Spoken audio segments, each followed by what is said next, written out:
Welcome to the Meander Travel Podcast. This is episode number 41. So, for our previous podcast on Africa, we welcomed in our good friends Jennifer and Brian to discuss the incredible Tanzania trip we took together. And I think they might have had a little bit too much fun because they are back again. So, we might have to rename the podcast Me and Her and Him and Her Travel. So in this episode, we will regale you with tales from the second country of our epic 18-day trip to Africa, Uganda. This was a travel experience like no other because for a couple days, we could pretend we were like Diane Fossey as we hiked in to hang out with the mountain gorillas. Since that day, we renamed our group chat Team Silverback, and we cannot wait to tell you all about our Silverback encounters, so stay with us. Wheels up! Running wild.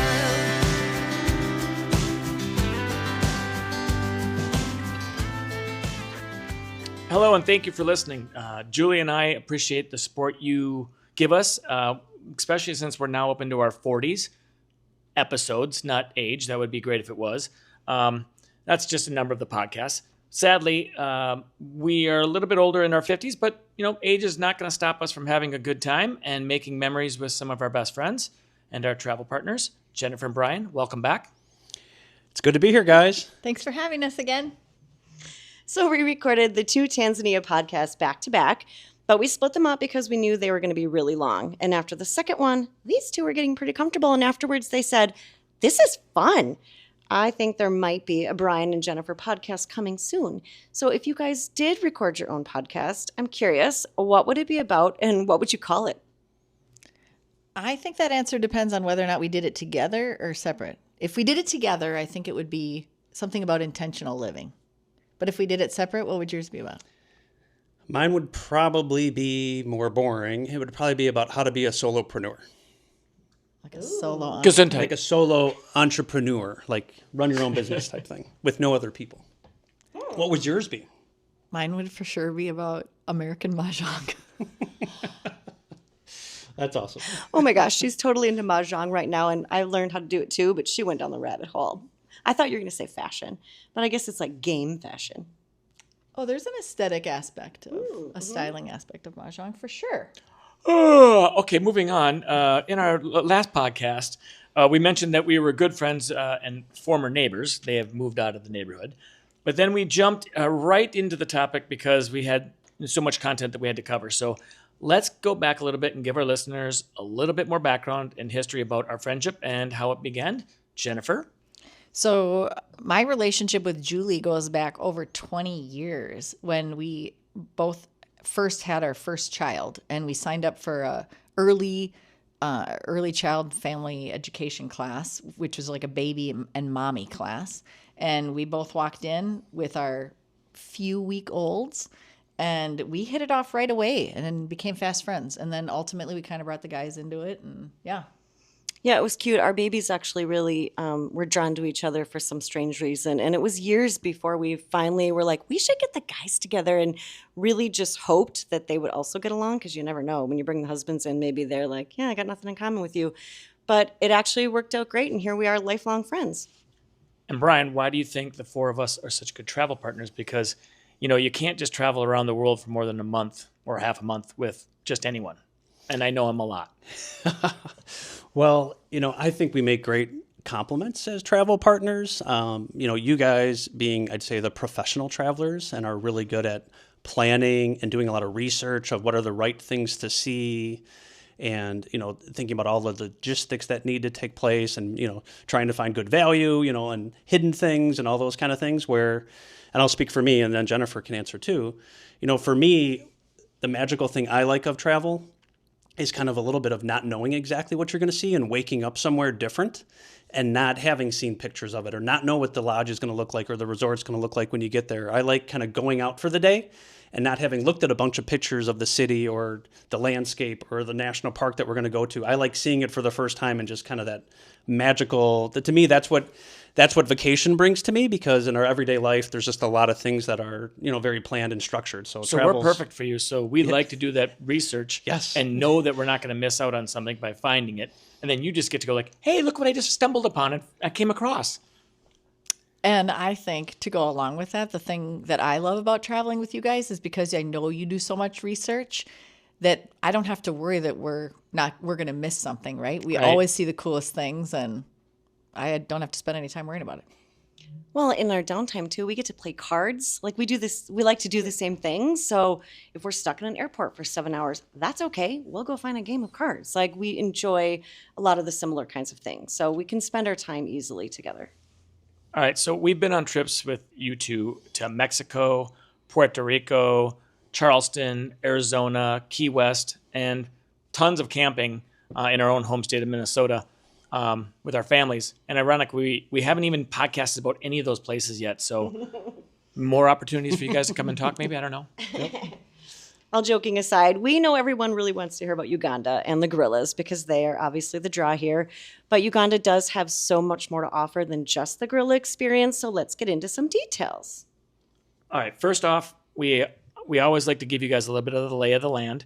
Uganda is located in East Central Africa, and it's a landlocked country, just a little bit smaller than the state of Oregon. And for comparison, its neighbor Tanzania that we were in prior to Uganda is almost 1.5 times bigger than Texas. So quite a big difference. A lot of spaced out areas in Tanzania. Despite its smaller size, Uganda is nicknamed the Pearl of Africa due to its fantastic climate, the incredible amount of biodiversity, and because of its particularly lush landscapes. So I found that interesting because we recently discussed the medieval city of Dubrovnik on our Croatia Part 2 podcast, and that city is also known as the Pearl of the Adriatic. So if that kind of sounded familiar to you listeners, that's why, is because we just talked about another pearl. Yeah, and just speaking about getting to Uganda, as Tony said, this area is it's so large. You don't realize how large Africa is, how large these countries are. And so Uganda in the impenetrable forest, it's very remote. So if you were coming from the U.S., it could be a 20 hours of flights to get to the Entebbe airport. For us, fortunately, it was only 3 hours because we were just flying from the Serengeti that was in Tanzania. If Entebbe Airport sounds familiar to you, you probably are remembering the story of the 1975 airplane hijacking of an Air If they're France. old enough. Okay. But you might have heard of it anyway, right? It was an Air France plane that was leaving Tel Aviv and headed to Paris, and it was hijacked. And at the time, remember, Idi Amin was the dictator in charge of Uganda, and he was friendly or supportive to the hijackers, so he let them land there. And what ensued was a rescue operation of all of the passengers on that flight out of Entebbe Airport, the original terminal of the airport. So there's a book about it that I had found before we went. It's called Operation Thunderbolt by Saul David, and it kind of talks about that whole, exciting rescue operation of the hostages. But I just thought it was kind of cool to read that leading up to being there, because then when we got off the airplane, they don't use that terminal anymore. But I was looking at it, trying to see if I could see any evidence of the event. Because the old terminal is still there, and Right. the bullet holes are still in the sides of Yeah. the walls of the terminal. Yep. Yeah, it's pretty cool to know a little bit of history about where you're going. So that was a big deal, I know, for you. So let's give you an overview of our trip. Unlike our time in Tanzania, which was just the 4 of us, this time we were part of a 6-day organized tour that our friends Mark and Chris invited us to join. And being a part of a tour really, it took the stress out of planning it for us, because we did the Tanzania planning with the 4 of us and with a guide. But this one, it was already done for us. Somebody else had already, was planning this trip. We got asked, then we got Jennifer and Brian in on it. And for us, that was the whole impetus for going to Africa to start, was we were just going to go to Uganda. And then we added on Tanzania later on after that. But, there was a lot of stuff that we had to do, and they helped us with it, like for the visas and the inoculations. That all got taken care of by the tour group telling us what we did and didn't have to do. So, meals, transportation, park entrances, all that stuff was taken care of. Upon arrival in Entebbe, we transferred to the Boma Guest House, which was a small, quaint little gated property. It was lush. It had beautiful palm trees and a pretty courtyard with a pool and nice restaurant. And then we stayed there just one night because what we needed to do is take another plane. It actually was a 3-hour flight on a small plane to the western part of Uganda, not far from the border of the Democratic Republic of the Congo. And then to go to get closer to where the gorillas were. Our group was met at the airport, and we were transferred in 2 vans for the 2.5-hour drive to our lodging at the Elephant Plains Lodge. Yeah, so it was a little bit of a schlep that day, kind of, trains, planes, automobiles kind of thing. But Elephant Plains was a new and really beautiful property, and it was perched about 1,000 feet above sea level, right at the equator, and it actually overlooked Queen Elizabeth National Park. So each of us couples had our own standalone, really modern cottage with like a huge bathtub and bathroom and 4-poster bed, and had incredible views of the valley outside of our deck. And then the main dining room and deck area also had just stunning views. And they also had a really nice pool, which we never got to use, unfortunately. Do you guys remember that when we first got there, they were going to have like an informational thing with us, and we met the staff out on that stone patio where that long table was where we ate overlooking? It was so beautiful because we were so high up and you could just see so far in that valley. We had the binoculars and the scopes and stuff, and we were looking out. Yeah, we were looking 20 miles away. You weren't seeing the animals because they were so far away, but you could see the horizon. You could see the landscapes that far. It was pretty beautiful. Yeah, and we didn't really spend a lot of time there, though, and we kind of got busy right away. So after we kind of got settled in, we pretty much headed right out, and we went to Queen Elizabeth National Park, which is Uganda's most popular savanna park. Not be confused with Bawindi, but yeah, because that's more of like what you would think you'd see maybe in Tanzania, the savanna. So Queen Elizabeth is almost 2,000 square miles of open savanna, rainforest, dense papyrus swamps, crater lakes, and it extends from Lake George on the western border all the way in the northeast down to the Lake Edward in the southwest, and it also includes the I'm not going to get this right, but we're going to try it. Bongo. I don't know. That's Mabamba Forest. And the Kazinga Channel. Julie always likes to give me the words that I'm going to screw up. So there we go. Well, I tried to split it up with little dashes to make it easy for you, but yeah, that's okay. Mabamba Forest. And the Kazinga Channel, which connects the 2 lakes. And that's important because that's what we ended up doing. But there's an incredible array of wildlife in this park, including almost 100 animal species like leopards and lions and elephants, hippos, chimpanzees, and just for you, over 600 bird species. Lots of birds. So one of the coolest things that we did here was we took a boat ride on this Kazinga Channel. It's famous for having the highest concentration of hippos in all of Africa, but it also has tons of shorebirds, elephants, and crocodiles. So what did you guys like most about the boat ride? I don't know what you guys thought, but I really enjoyed being on the channel just with the amount of wildlife. And I don't know, maybe because we were out in the Serengeti and you don't see a lot of water. So seeing the water, there was just so much life that was near the water. Like you said, obviously we saw hundreds of hippos as we went down the channel. They were just literally everywhere. But then up and down all the embankments as you kind of looked up, because the channel is kind of a little bit lower, you just saw tons of animals, whether it was elephants or buffalo, warthogs. As we went down, and like Julie said, there was just a ton of birds. So I just think it was a very different feeling than Tanzania. But there was a lot of animals all the way down the shoreline. Plus, it was from a boat, which I think it's always cool to take a boat ride down a channel, right, or down a river or something. It felt like a river. It felt like a river, right? But that's a cool vantage point, I think, and a cool experience because it's always changing. Yeah. I was just thinking the whole time, oh my gosh, if we capsize, we are all going to be eaten by crocodiles. That's all I could think of. And you guys tease me because I had all of the worst case scenarios and all the fears and anxiety about the trip. In my mind, when we were talking about a boat on the Kazinga Channel with the hippos that could, kill us, I was mostly thinking about it being a pretty small boat. Mm-hmm. And I was worried about just that thing. But we were on a very big boat. It was a very big boat. No, I'm saying it was beforehand when I was anxious about it. But it was a very big boat. It felt very safe. It was like a ferry. A river cruise like ferry Yes, boat. it felt like a little ferry boat. I remember watching the elephants. And first of all, there was like 4 elephants that were coming down an extremely steep slope. And I was thinking, oh my gosh, they are going to topple over. It was wild to watch them, but they were actually very sure-footed. And then one that got down near the water's edge or was sitting there, it was hysterical. And the little kids that were on this boat loved it because it was like itching his hindside on the rock. And it was like, oh, you poor thing. But it was pretty funny to watch. And then as he's sitting there, yeah, literally, there are warthogs walking by and shorebirds dingling around in the water right there and a crocodile 15 feet over. It's so crazy to see the array of animals all in the same spot.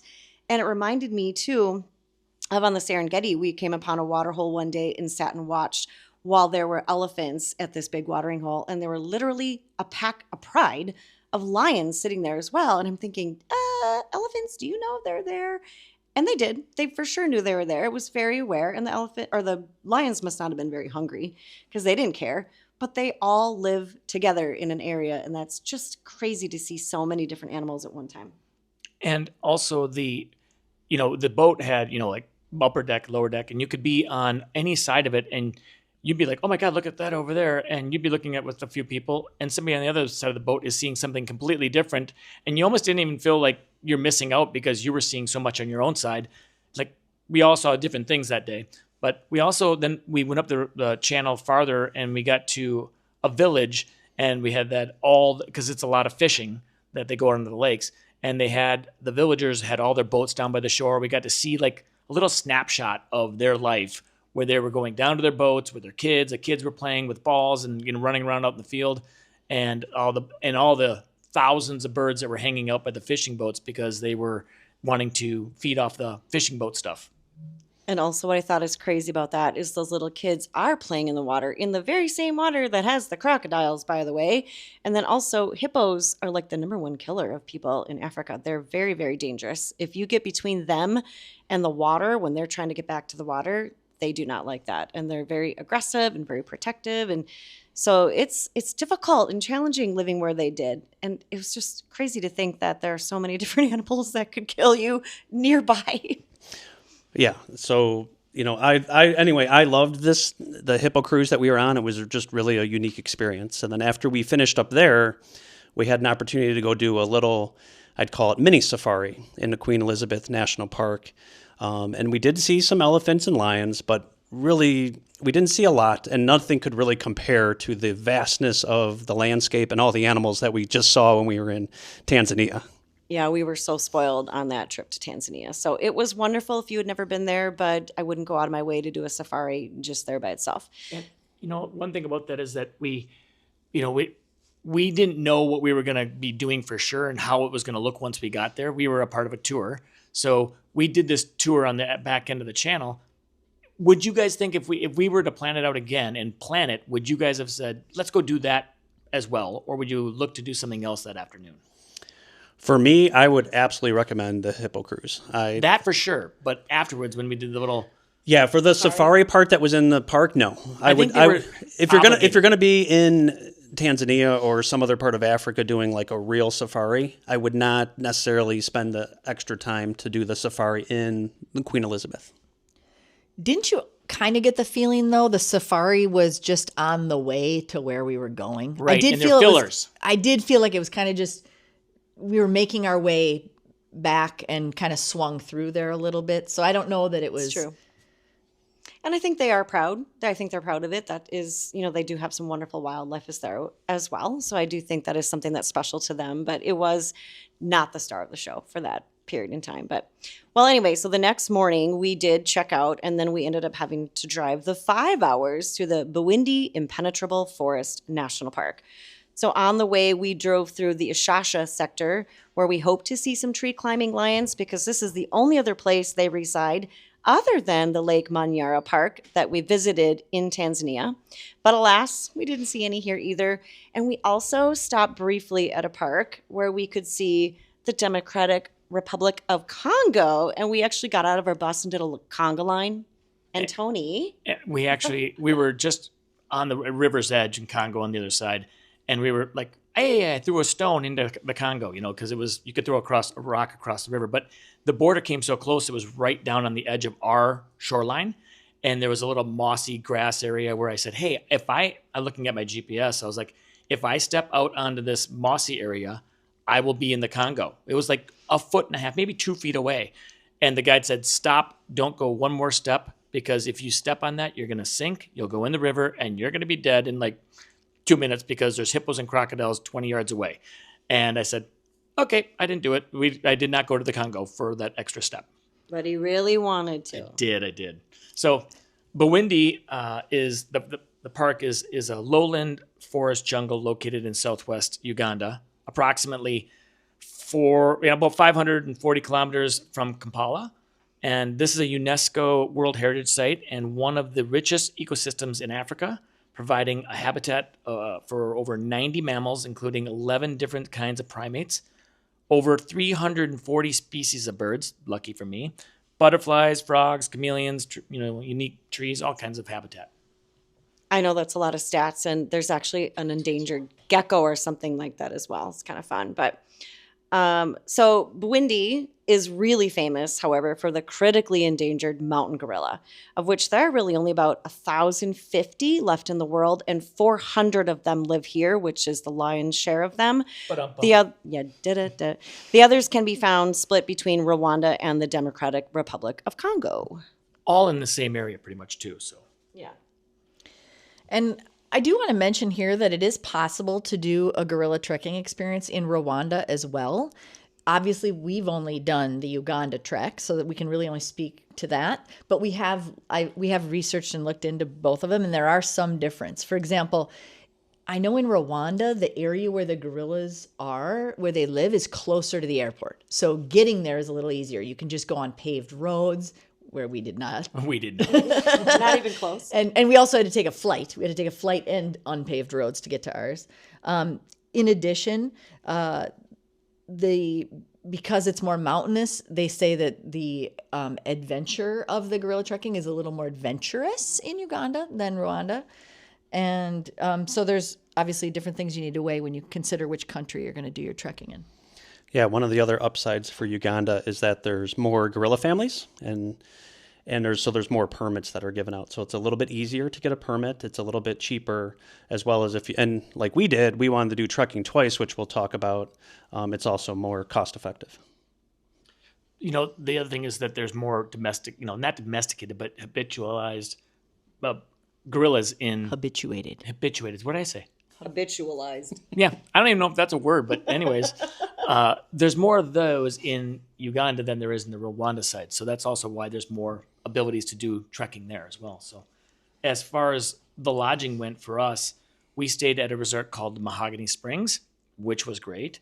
It was a gorgeous resort set on the side of the mountain. And for the four of us, we shared 2-bedroom bungalow, which was good because we got to sit and play cards out on the deck and sit there. It was great. We each had our own bedrooms, private bath, living room. It was a fantastic deck overlooking the verdant Valley River and village below. Yeah, we really loved this day. It had thatched roofs and walkways to and from our room, and the main building were overflowing with like lush green foliage and colorful flowers. Like I just walked around and took hundreds of pictures of just the flowers and even leaves because the leaves were cool. And then there was one day where Tony and I got massages in this little hut that overlooked that river, and it was the most spectacular view, and it was so relaxing and beautiful. Before we get into the details of our gorilla trekking, we should mention that before we went on this trip, we debated, is this something we should be doing? Is this gorilla exploitation? Is it ethical? Is it responsible tourism? We didn't know much about the experience and wanted to educate ourselves so that we could make an ecologically appropriate choice. And that's something that we really talked about a lot before we decided to do this whole trip, because we wanted to make sure that we weren't doing something that was harming the animals. So, but after doing some research and looking at the Bwindi website itself, we realized that for paying for the permits to do the gorilla trekking, we're actually helping the gorillas. So, and we'll get more into that. Yeah, the reasons that gorillas are close to extinction is because they were traditionally hunted, whether it was for their meat, for spiritual, or for medicinal benefits. Yeah, as it turns out, about 20% of the proceeds from, and by the way, these permits are expensive. They are about $800 per person per day. But 20% of the proceeds from those permit purchases goes back into the local community. And they use that money to improve hospitals, for schools and education, to improve their infrastructure. Their roads desperately need it, but sewer, water, all that type of stuff. And the locals historically used to do a lot of the poaching themselves because they were desperate to feed and just protect their families and give, their families income and food. Now, many of them are actually in forces to protect the gorillas. They volunteer their efforts in the forest, and they've learned that it's just more profitable for their communities to have the gorilla tourism than not to have the gorillas at all. The good news is that the gorilla population is rising through tourism dollars and worldwide exposure. Uganda has been able to expand their gorilla conservation efforts, and now most of the gorilla losses in Burundi are due to getting caught in traps meant for other animals. The multi-country problem facing gorillas has become an even bigger issue, and it's about the significant loss of habitat, whether it's through deforestation for purposes of lumber or to expand farmland. Yeah. At any rate, we felt better after we did all the research and finding out about it. We felt a lot better that our involvement was going to, help the situation and not hurt it. Because, for the trekking, most tour groups who go to Uganda, do the trekking once. A lot of people would say, "Oh, I went and I climbed up and hung out with the gorillas one time." But for some reason, ours had it built into the itinerary to do it twice. And for that, we are extremely grateful. It's something that you don't, you're just going with what their recommendation is, but this is probably the single key biggest part that we would recommend on talking about Uganda and going to watch the gorillas is this point. So what does a gorilla trek entail? So let's talk about this process. You're going to leave your lodge in the morning, and then you're going to head to the Burundi Park headquarters, of which there are 2 separate areas that you could go. And there's going to be a lot of other groups mulling around and waiting for their trekking assignments. And what you're waiting for on here for the rangers and to let the headquarters know where the gorilla families are hanging out. And the rangers stay near the family of gorillas until they see them bed down for the night, and then they mark them on the GPS location. And then very early, before we even get out of our beds the next morning, the rangers head back out into the marked GPS location where they had seen them.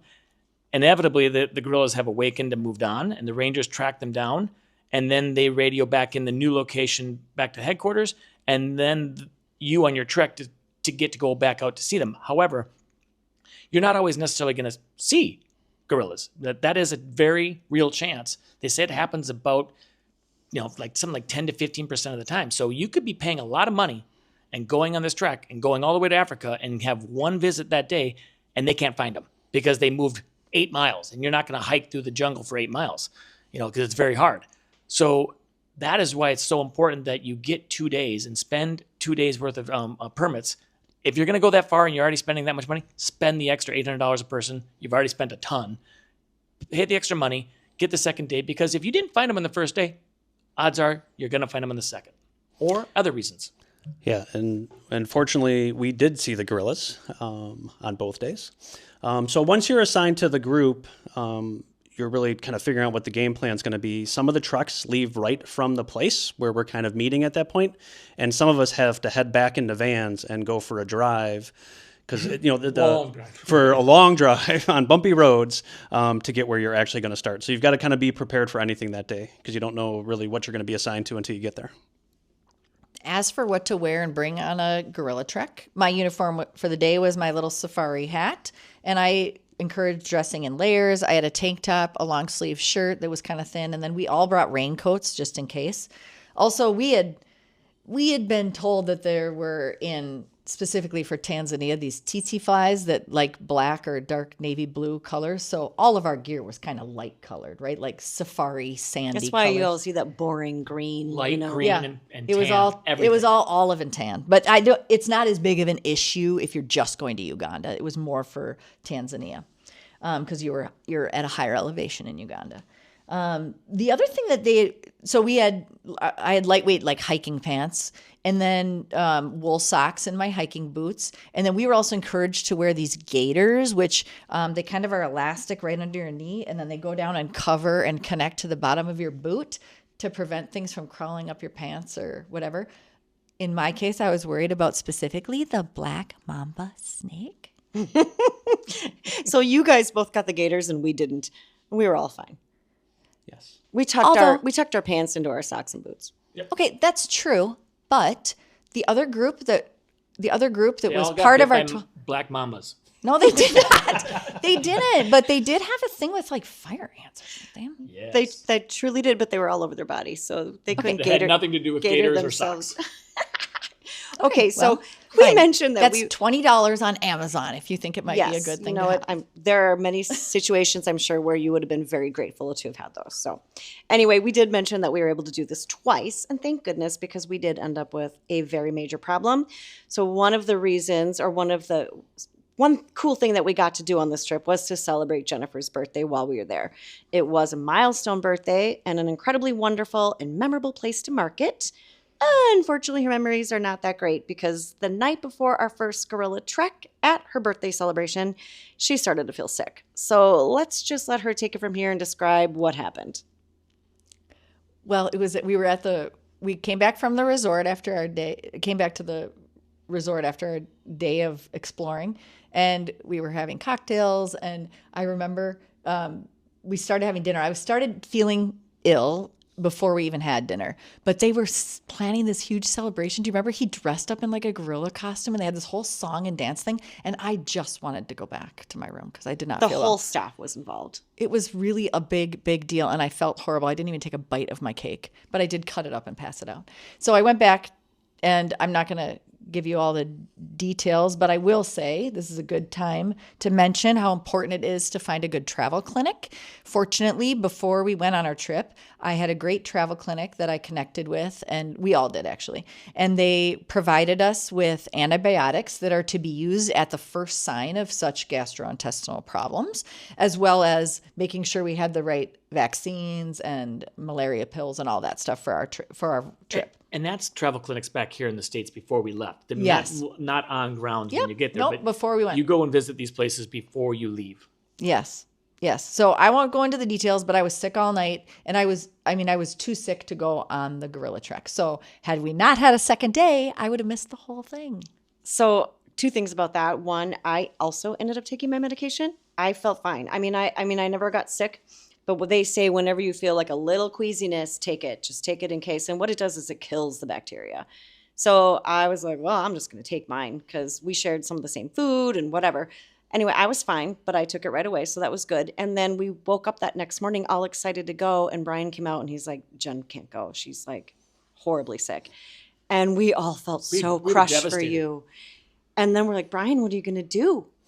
Yeah. And, obviously being awake for a lot of that night with her and just watching the condition that she was in, you feel horrible, right? Because you plan this whole trip, you got 2 days to go with the gorillas, and now, she's not going to go. So I was planning to stay back with her as the morning was playing out, just seeing what she might need and stuff. But, she did have antibiotics, and, the staff and at this place that we were at were just phenomenal. They were very attentive. Obviously, it's not the first person this happens to, and it won't be the last.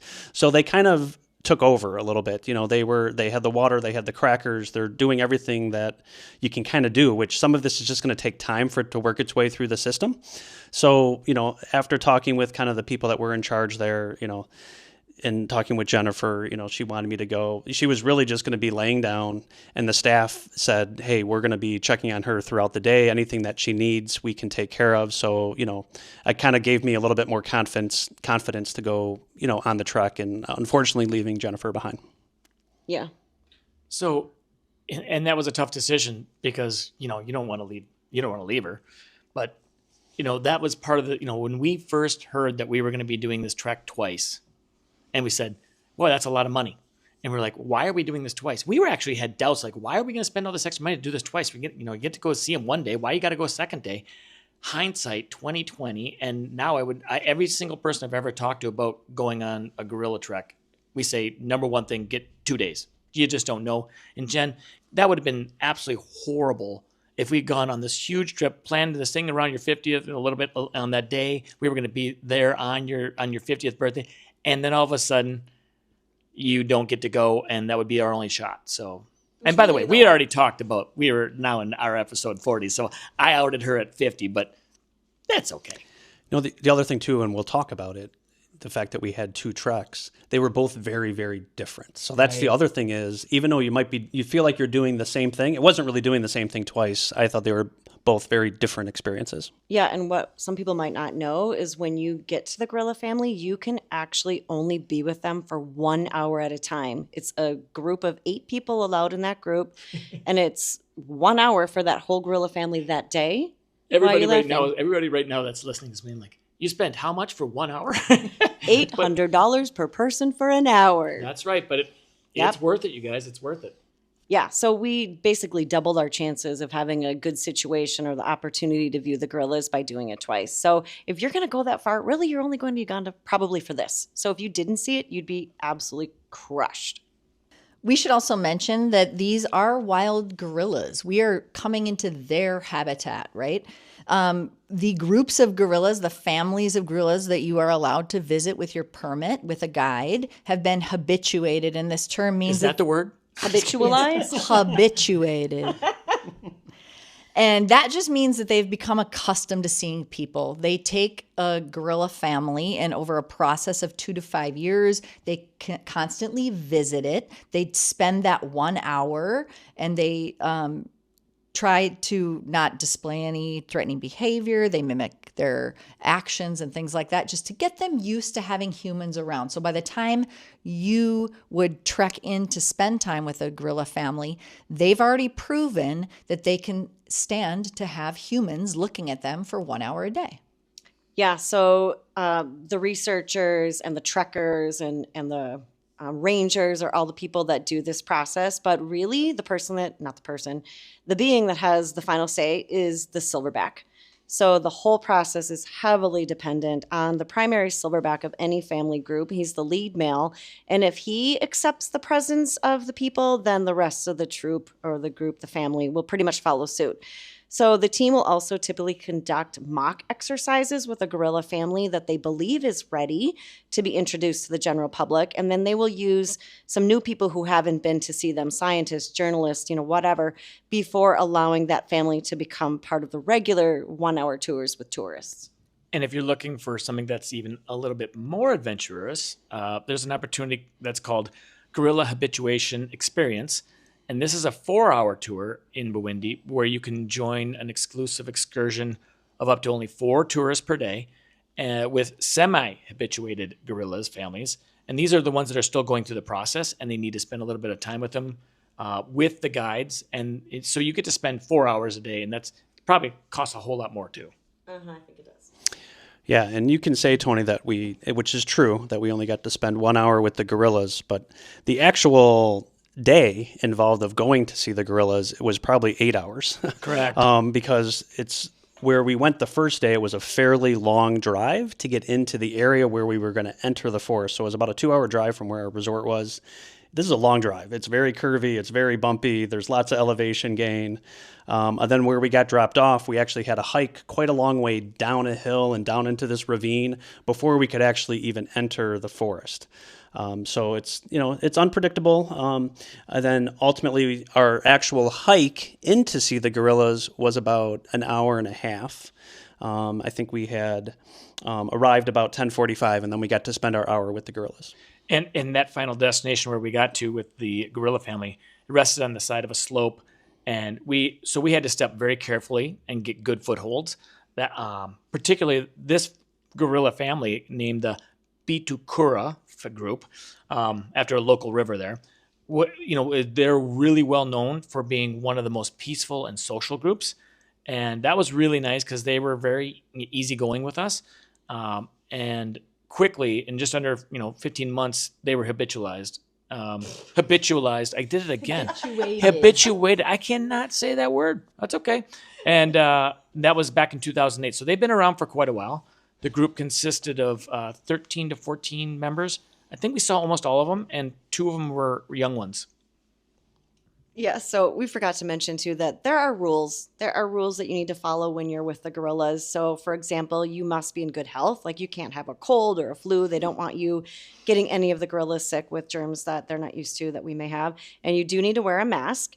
You need to stay, the rules say at least 23 feet away at all times. But we also know that these are animals that have their own choice and they can shorten that. And I think that we've learned by watching the guides that when we were with these gorillas, we were closer than that. And I think that they let us get closer because they know these gorillas so well. They've been with them for so many years, since 2008, that they know if they're tense, they know if they're upset, they know if they're having fun. So they could tell, hey, if you're now 10 feet away, they're okay with it. You take your picture, but then they'll say, back away once you've got your photo. But they have rules, but they also know what's best for the gorillas. So in addition, you're also speak in low tones. So you're not speaking really loudly and yelling to each other. You can't use flash photography because they say that can actually really scare them or anger them. And you are not supposed to have eye contact, particularly with the silverbacks. And whatever you do, do not run. Do not run away. Those last two things. Which you did. Okay, I'll talk about that in a minute. But yeah, those last two are seen as signs of aggression. So don't do that. And I have learned through the course of my life that when it comes to fight or flight, I'm for sure 100% a flight person. And in one moment, one of those gorillas, I don't even know if it was it the silverback? Silverback. One of the silverback came running through the brush, kind of banging his chest and making noise, scared the crap out of me. And I literally turned to start like I was going to run, and the ranger grabbed my arm. Don't move. Like, oh yeah, I forgot. Like you just kind of go on instinct. And he wasn't coming at me by any means, but I was ready to turn tail and hike off. Yeah. So, Tony, what did you think about seeing the gorillas for the first time? It was kind of surreal. I thought that it was going to be more like, wow, they're huge. They are big, but you're also amongst animals. A lot of them, like the young ones, are small, right? They're little. And then the silverbacks are ginormous. They are huge creatures. And when they get close to you, they say, obviously don't run, but, Julie ran on one of them. She did actually run on one. It was the first, like 2 feet. Yeah, and then they stop. But then you actually, after about 5-10 minutes with them, you start to just like, okay, I've accepted it. I know what they're like. You just kind of just start hanging out, and it's very peaceful.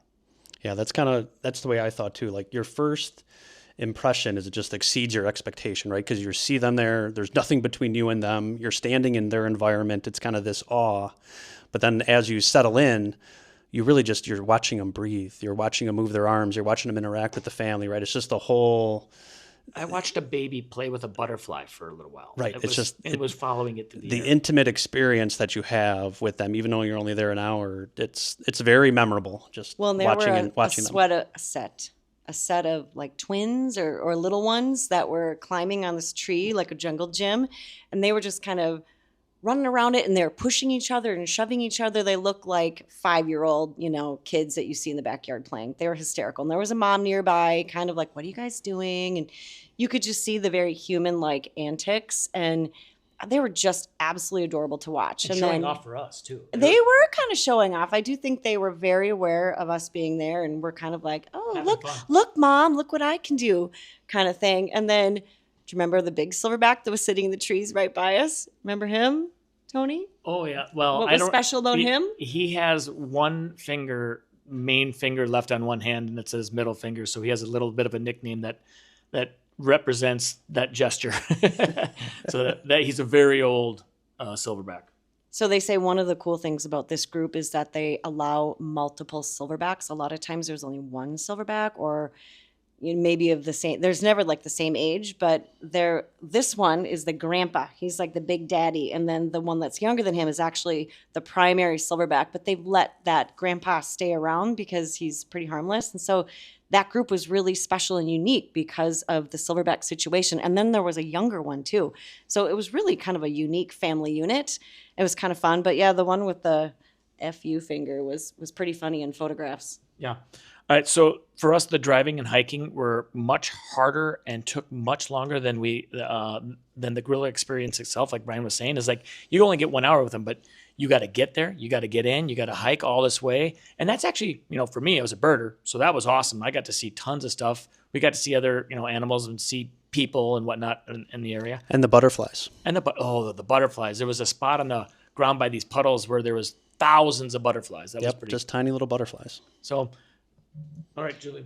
One other important thing that I forgot to say, that this is important for people who are worried about safety. So there are armed guards with you, and there's one in front of the group as you're walking in, and then there's one in the back of the group as well. And they are there for your safety, but believe it or not, it's not from the guerrillas. They're not there to protect you necessarily from the guerrillas with their guns. They will not turn their guns on the guerrillas. That's actually illegal. And surprisingly, the most dangerous animal in the Bwindi forest are elephants. So there's like a rogue group of elephants that decided they didn't want to live on the dry, hot savanna. And they can be highly aggressive and very unpredictable. So the rangers do carry guns in case you were to encounter them or have an issue that they needed to just shoot it in the air and scare things away, or poachers or something. But all of that is highly unlikely, but you are very safe. So when we got back from our trip, which, like I said, it was a mile and a half in or a mile in, whatever, it was single file line, walking along a path that, it was not bad. It was a little bit of a steep downhill, but on a road to get down to the bottom. And then once we got into the woods, the jungle, it wasn't bad. It was just kind of fun following the leader, right?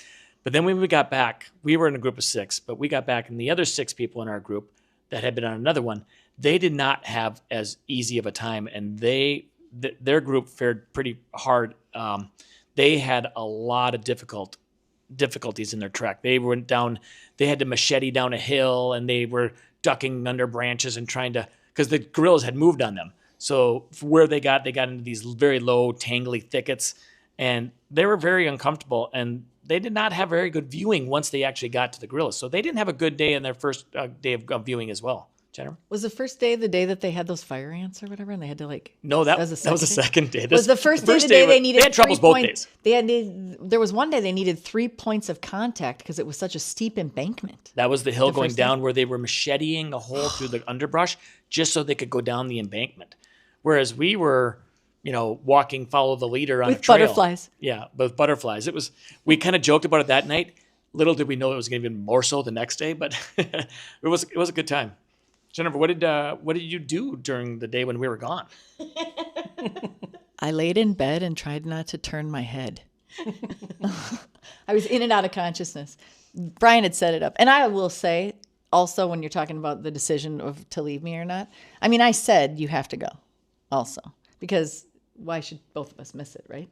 Yeah, so he had talked to the lodge staff. They came in probably I don't really know. I don't really have a good sense of time, but let's say every hour and a half. And they were asking me what I needed, bringing me things. They had some special tea they thought I should drink that I did drink. I don't know if it helped or not, but I did what they said. And they brought me toast, anything I wanted. They were just checking to make sure I was okay. They took care of you. That was nice. Absolutely. Well, then thankfully, so the next morning you were able to go with us. Thank God. However, for round two, but nobody feels good after a day like she had. So we did ask our driver guide if he could ask at the check-in place if they could get a gorilla family that was closer or at least would require less hiking, less work, complicated stuff, so that Jennifer wouldn't have such a tough time. And we ended up getting paired with the Kaniwani gorilla family, and literally it was nothing short of magical. So we all got to do the first one. Why don't you discuss and describe what the second one was like? But one thing, by asking for Jennifer, because our groups were us 6 and those 6, by asking for Jennifer to have an easier route, the other group of 6, the day before, who had the treacherous, horrible day, now we're asking for the good and easy hike the next day. So we kind of snaked that one from them as well. Yeah, but I think they kind of wanted the challenge, but yeah. Anyway, so describe to us what that hike was like, Jennifer. So our easier hike was a 4.7 mile. No, it was 4.7 miles. Yeah, but it was a walk. True, but it was. It was a hike on a trail. For part of it was a very wide trail. It was beautiful, heavily forested. But when we turned off to go toward the gorillas, it was actually a very short distance through on a little tiny path. For most of it, we were on a very well marked trail the whole way. So I think that they knew where those gorillas were, but they could have had us on those gorillas in 10 minutes from the start. And we went for that walk. There was bridges. They had the rope swing. If you remember the vines that came down in a big loop. And we're like, let's stop and take swings on this vine. And we were like, what, aren't we here for gorillas? But we had a blast walking through. It was a walk in a park, honestly. Well, actually, I have a sign or picture of a sign and it says waterfall trail. Like it was so pretty. There was babbling brooks and lush, foliage and a really easy path to walk on. There was nothing about it that was strenuous whatsoever. It was super easy. Yeah, it was for me, lovely. the photography on that trail prior to the day before, I mean, like this day was the best for photography. We were in this lush jungle with vines and canopies and mists and rivers, and it was stunning. Some of the best photography we had in the whole trip. Yeah, I just remember every time you couldn't think it could get better looking, and then we would turn the corner and it was just like another beautiful scenic, vista that we had along the way. But that's eventually we get to the gorillas. Yeah, but I think that was the point, is that they knew that they could probably get us to the gorillas. So hey, let's walk them on this beautiful path and park that we have built right behind the facility. I think we could have been on and done with that thing in like an hour and a half. Maybe the guides get paid by the hour.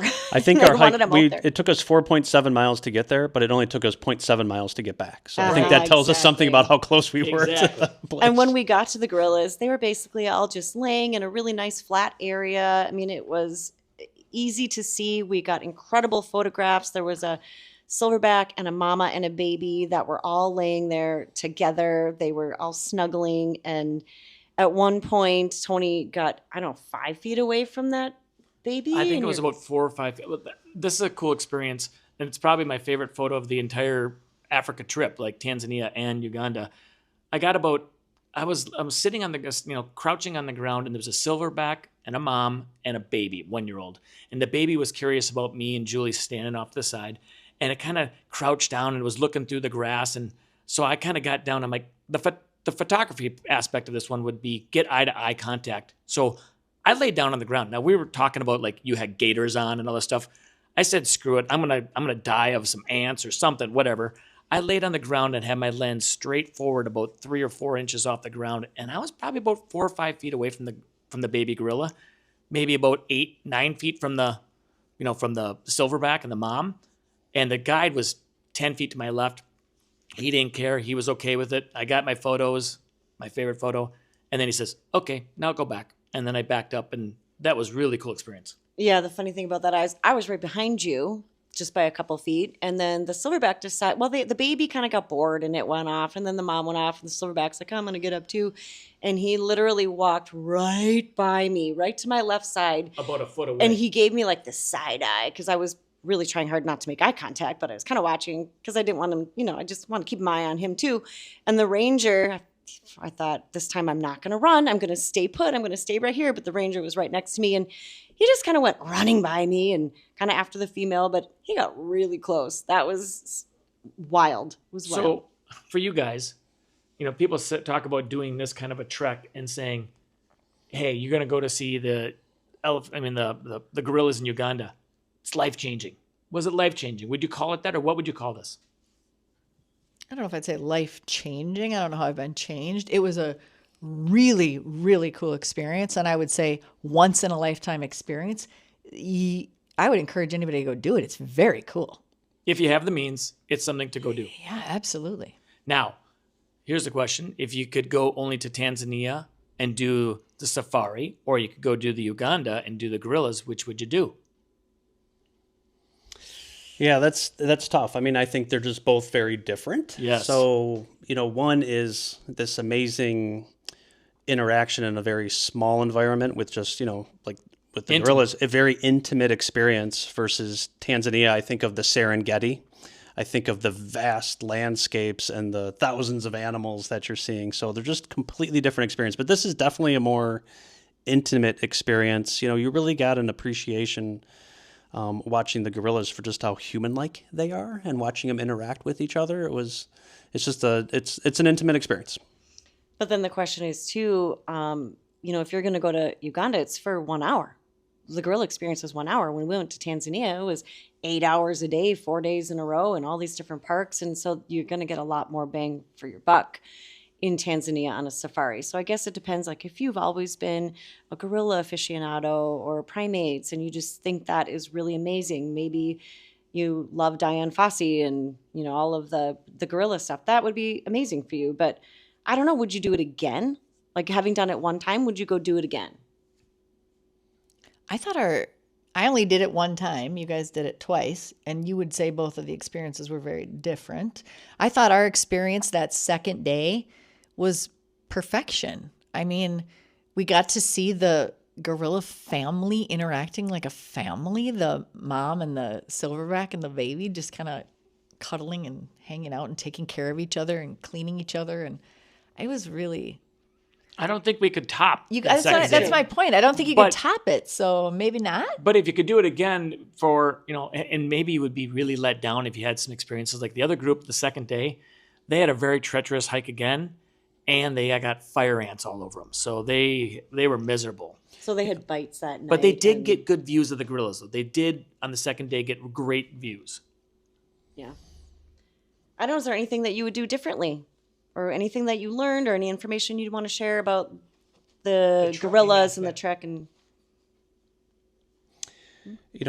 I'd say the other part of being in Uganda that I enjoyed was just the cultural aspects. So, like Jen said, having that cultural experience, even when we were walking in and out of the on the first trek, we came back to kind of a village and we walked through, and you could kind of see how people were living. So, there was a couple of times that we, also had, I'd say, some close cultural experiences in Uganda as well.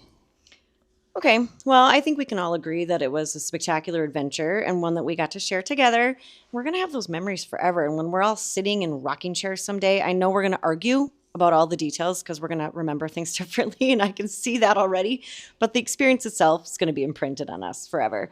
So I know this podcast is probably getting long again, but we're not done yet. So stay tuned, birders, because we do have some extraordinary things to share. But before we leave Bawindi altogether, we do want to discuss another wonderful cultural opportunity. Brian just kind of mentioned one, but Jennifer, there was a special thing that you and I got to do that really was neat to us. So why don't you explain that? Okay, so this is my second favorite thing in Uganda, I'd say. After that afternoon, after our second hike, after we went back to the lodge and had lunch, then I wasn't still 100%. So instead of doing the village walk to this location, we just had our driver take us there. But we went to go visit a women's center, which is called Ride for a Woman. It is a organization. It's a non-governmental organization that is supporting women who are experiencing challenges of poverty, of being widows, of domestic abuse, of HIV, being a single mom, all these things. And the organization, again, it's called Ride for a Woman, was started by a woman by the name of Evelyn Habasa and her husband. She was born in the area. She was one of 8 children. Her mom had put all of them through school such that she left Uganda or left the village and went and got higher education at a collegiate level. And at one point was kind of beckoned back to make a difference in her community. And she did that. And now this organization employs these women. As of today, I just looked, and it's over 300 women receive salaries from this Ride for a Woman charity. They are there at the facility. They're making things like they're weaving baskets, and they are using these beautiful textiles to make bags and different things out of fabric. Purses, wallets, and dresses and shirts. Like stuff for your kitchen, tablecloths, all kinds of stuff. Yeah. And so when we went there, they first put on kind of a cultural song and dance thing for us. We got to see the women actively making the baskets. We got to go in their little sewing room. They had irons that were just made out of metal and had like hot coals or something on them to heat them in order to iron their fabrics. And then they had a big room where we were able to shop their products, and they were all very fair trade prices. And like the basket I think I bought was maybe $60 or something. It was fair. It was what you would pay in the States. So it was fair money. Super high quality. Super high quality. Great. It's my favorite souvenir. It sits on my coffee table. And then after you picked out all your things and paid for them, they brought out, because each of the tags on the items you bought had the name of the person who made it for you. And they brought these people out to you so you got to meet them. And we took pictures with them. I mean, it was such a cool experience. It was a very full circle, because where do you purchase something ever where you get to meet the person that spent the 10, and 20, 30 hours putting it in to make that for you? Yeah. It was lovely. So we got to be exposed to this organization. We got to connect with these women. I feel like by buying things and patronizing their store, we were able to support them in some small way. And this is in Uganda, the government does not pay for education. So this organization also helps to educate the children of the women who work there, provides them microloans if they come up with their own little business ideas and things like that. It's just, the whole thing was a great It experience. just felt really good to give back to a community and area that we had flourished in and had so much fun in. So it was great. Yeah, so after kind of that was our last experience there, then we really were headed back to Entebbe. So it was really the four of us, and then we had one other couple, Mark and Chris, that came back with us to Entebbe because we had a kind of an exciting tour that was planned on Lake Victoria, which Tony's going to talk a lot more about. So Mark and Chris are birders as well. And the other three in this group, besides myself, are not birders, or they say they're not, but when we were in Tanzania and wherever we've been, they are birders. They like to compete, trying to find new birds, show them, take pictures. So this day was... That's just competition. That's true. But it was fun. So this day was entirely about one bird in particular. I said, hey, I don't care if we're going to Uganda. I'm going to spend a day. You guys can sit at a pool at a hotel, but I'm going to go out and try and find a shoebill. It's one of the most coveted birds in birding world because they're hard to find and they're in a very small area in Africa. So I planned a tour for the four of us. They said, nope, we're going to go do it too. And we went out across the bay and then went back into the Mabamba swamp. And we had guides. We had a boat, and then Mark and Chris had a boat with two separate guides by two people, Lexi and Judith. And they took us out into the back waters of the Mabamba swamp in those long carved out wooden boats, like they're long boats. They're like 20, 30 feet long with a little motor, and they just rip through these tiny little tunnels of water in the swamps. And if somebody finds a shoebill, they get on the microphones and get on the walkie-talkies and they tell everybody else. Now, that was the goal of the day, but the day turned out to be so much more than that. We had a tour, so that we get to do that all morning. Then we would go up into the park on land and had a wonderful lunch. And then we would go back out into the boats again after that. We did find a shoebill in the morning. We got a call. And when we showed up, Mark and Chris were the boat that found it. So when they were already there when we got there, and it was just our boat and their boat for quite a while. We got to see the shoebill walk around. This bird is nicknamed the murder bird because it looks like a prehistoric dinosaur. It's about 4 to 5 feet tall, and it looks prehistoric. And when it does its call in mating season, it sounds like a machine gun. Look it up, you'll see what I mean. Shoebill mating call, and it's kind of terrifying. It wasn't mating season, so we didn't get to hear it, but we did get to see it, and it was awesome. What'd you guys think? It didn't really do much. It kind of just stood there. It flew, and it walked, and it ate. Yeah, I'd say we did get to see it. Well, just kind of to go back, it does sound a little crazy that you're going to spend a half a day trying to find a bird. But, it was a very cool, unique experience. One, like you said, just taking this boat down the channels, trying to find it. I put a TikTok about that just recently because of this podcast. But it's on TikTok. It's all about the boat ride back and finding the bird. So yeah, but definitely, watching, even just because it's just this really large bird, right? So watching it walk, watching it hunt, and then we actually did get to see it fly a little bit. Which is not all that common. Yeah, So people don't. I thought it was a really cool experience. So I would do this again. And that tour with the guide saw 114 different species of bird that day. Now that is insane. That's a lot. So the diversity of the ecosystems that we went to that day by the swamp, the lake, up at the park, where we ate lunch, it was really cool. I will add, when we first got there and it was just our two boats, that's when the bird was the most active. And then all of a sudden it kind of did just stand there. And so then when other boats were coming up, they didn't get to see as much activity as we did even. Right. I also appreciated that when we left in the very early morning, we basically got to see sunrise on Lake Victoria. And this is a massive lake, and it was really beautiful. And then the traditional boats and the fishermen with their nets, it just felt very like you were thrown back in time a little bit.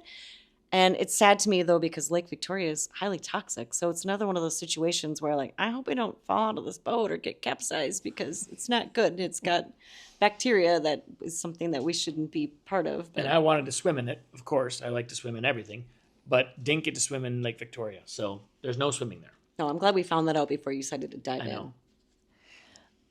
I just remember also I took probably 150 pictures of the beautiful lilies on like the lily pads that were out. They were all different colors and they were gorgeous. And then at that lunch spot, I don't even know how many species of butterflies I took pictures of there walking around that lily yard. It was so beautiful. So that last day was a long day, but it was fun. And that was our last day in Entebbe. And then we stayed in the hotel that night and then we flew out the next morning. But in all, I would say that this was an incredible trip. Let's break it down in this. You're going to go to Uganda. You're probably going to go for the gorillas. You're not going to go for Queen Elizabeth Park. If you're going to do that, you're going to go to a big safari country. You're going to go to Tanzania or South Africa or Zimbabwe or something. But because you're going to Uganda, you're going to go do Queen Elizabeth Park and you might do this Shoebill and go to the Mabamba swamp and go to these other places. But you're really there for the gorillas. That's what you go to Uganda for, trekking. That's what you're going to go for. Or chimpanzee. Chimpanzee. We should mention that, honestly. Thank you, Julie. Right by where we were at Queen Elizabeth Park, it is a great place. And I was kind of getting at this earlier with Brian. It's really nearby. And instead of doing one of those, tours that they had us on, I would have paid a little bit more money and gone and do the same kind of thing you hike in and be with the chimpanzees, kind of like you do with the gorillas. And there's a great park for that right by Queen Elizabeth Park. And I think we maybe should have done that, but we weren't in charge. And I really don't have any regrets either. I mean, we had a lot of fun. It's one of those things where you don't know what you don't know at the time. Right. We weren't sure what was going on. But any thoughts, you guys? So basically, we did Tanzania 1, Tanzania 2, and Uganda. It was all the same 18-day trip. It was 4 parks in Tanzania and then multiple places in Uganda. Any last thoughts on this, guys? We've had so much fun having you here and joining us to kind of reminisce over these wonderful trips. It is fun because it was almost 3 years ago when we did the trip. So it is fun to kind of look back at the pictures and just even have this conversation for an hour. But, my last thought is just thinking about Tanzania and Uganda. Tanzania was about, we experienced, kind of the vastness of the wildlife, and it felt like in Uganda, you were experiencing it like on this intimate basis, whether it was with the gorillas or even with the Shoebill. It was a more intimate experience, just kind of being one-on-one. Look at you talking about the birds now. Yeah, I thought it was fabulous. I would highly recommend it. I think the most important takeaway should be the idea that you should schedule 2 experiences with the gorillas. I wouldn't have had the opportunity to see them had I not. And you're going to probably do this through a guide. You're not going to go and say, I'm going to try and put this all together on my own and go to Uganda and we'll figure it out when we're on the ground, when we're there. No, you want to go through a professional service, have this organized so that you don't have to do all this legwork. We actually saw somebody at the gorilla station trying to get a permit the day of. And you don't do that. You've got to get these permits well in advance, like 6 months to a year in advance. So you're going to plan these trips out long time in advance. So that's it for today. Can't thank you guys enough for listening, everybody. We appreciate when you share and leave comments. And with that, until our next episode, wheels up.